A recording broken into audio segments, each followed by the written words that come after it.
আসসালামু আলাইকুম। আজ আমি আপনাদের ভেজিটেবল টিকা কাবাব বানিয়ে দেখাবো। দেখতেই পাচ্ছেন আমি সয়াবিন সিদ্ধ করে নিয়ে পানি ঝেড়ে হাত দিয়ে ভালোভাবে ঝুরঝুরা করে নিয়েছি। তার মধ্যে আলু একটু শক্ত করে সিদ্ধ করে গ্রেট করে নিয়েছি। তার মধ্যে নর্মালি পাউরুটিগুলো ঝুরঝুরা করে সেটাও দিলাম। এখন দিব পেঁয়াজ কুচি। পেঁয়াজ কুচিটা একটু বেশি করে দিতে হবে। তারপর দিয়ে দিব আদা রসুন জিরা পেস্ট। এখন দিব পরিমাণ মতন লবণ, পরিমাণ মতন হচ্ছে আপনার মরিচ গুঁড়ো, একটু সামান্য হলুদ গুঁড়ো, একটু চাট মশলা। এই চাট মশলা দেওয়ার পরে সামান্য অল্প একটু পানি দিয়ে হাত দিয়ে আলতোভাবে মেখে নেবেন। আপনারা চাট মশলার পরিবর্তে কিন্তু আপনার হচ্ছে কাবাব মশলা দিতে পারেন, এতে কিন্তু অনেক বেশি টেস্ট হবে। এইভাবে মাখানোর পর এর মধ্যে আমি একটু পরিমাণ মতন চালের গুঁড়ি দিয়ে দিচ্ছি। চালের গুঁড়ির বদলে কিন্তু কর্নফ্লাওয়ার আর বেসন দিতে পারেন, এতে কিন্তু আরও অনেক বেশি টেস্ট হবে। আমার বাসায় যেই সব ইনগ্রিডিয়েন্টস অ্যাভেলেবল ছিল আমি সেগুলো দিয়ে একটা রেসিপি বানানোর চেষ্টা করছি। আপনারা একবার হলেও ট্রাই করে দেখবেন, টেস্ট কিন্তু হয়, অনেক টেস্ট হয়। দেখেন এরকম হবে দেখতে। আমি এগুলো টিকা কাবাব আকারে শেপ দিয়ে নিয়েছি। এখন একটা কড়াইয়ে খুব ভালোভাবে তেল গরম করে নেবেন। তেল গরম করার পর এখন আমি টিকা কাবাবগুলো ওর মধ্যে ছেড়ে দিয়েছি, দেখতেই পাচ্ছেন। টিকা কাবাবগুলো ছেড়ে দেওয়ার পর কিন্তু আপনার চুলার আঁচটা মিডিয়াম লোতে করে দিবেন। এখন এপিট ওপিট করে হালকাভাবে ভেজে নেবেন।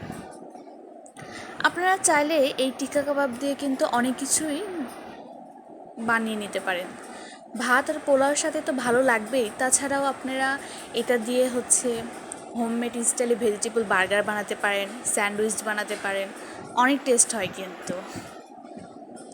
আমি ইনশাল্লাহ ওগুলো বানায়ে কখনো আপনাদের অবশ্যই দেখাবো। দেখতেই পাচ্ছেন আমি এপিট ওপিট করে সুন্দরভাবে হালকা করে ভেজে নিয়ে তুলে নিচ্ছি। আপনারা চাইলে কিন্তু এভাবে খেতে পারেন, কিন্তু আমি এই টিকা কাবাবগুলোকে আরও এনহ্যান্স করার জন্য আর একটা কাজ করব। একটা বাটিতে একটা ডিম ফেটে নিয়ে সামান্য একটু লবণ দিয়ে খুব ভালোভাবে গুলে নিব।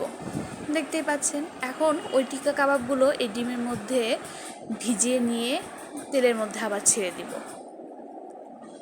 এভাবে যদি আপনারা করেন তাহলে একদম পুরো স্ট্রিট ফুডের মতন লাগবে। একবার হলেও ট্রাই করে দেখতে পারেন, দেখেন অনেক টেস্ট হয় কিন্তু এরকম করলে।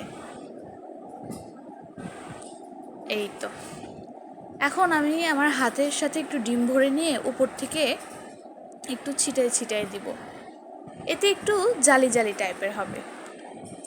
আপনারা যদি বেশি জালি করতে চান তাহলে একটা ফ্ল্যাট ফ্রাইং প্যানে এগুলো ভাজবেন, তাহলে জিনিসটা আরও সুন্দরভাবে আসবে। দেখতেই পাচ্ছেন আমি কিভাবে কি করে নিচ্ছি, এখানে আর বলার কিছুই নেই।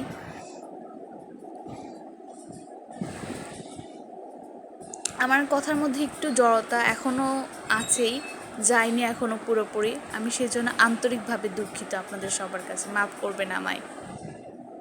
যাই হোক, এই দেখেন এই টিকা কাবাবগুলো আবার এপিট ওপিট করে ভালোভাবে ভেজে নিয়ে আমি তুলে নিচ্ছি। দেখতেই পাচ্ছেন খুবই লোভনীয় কিন্তু হয়েছে। অবশ্যই আপনারা বানিয়ে খেয়ে দেখবেন আর আমাকে জানাবেন। ভালো থাকবেন সবাই, আমার জন্য দোয়া করবেন। আল্লাহ হাফেজ, আসসালামু আলাইকুম।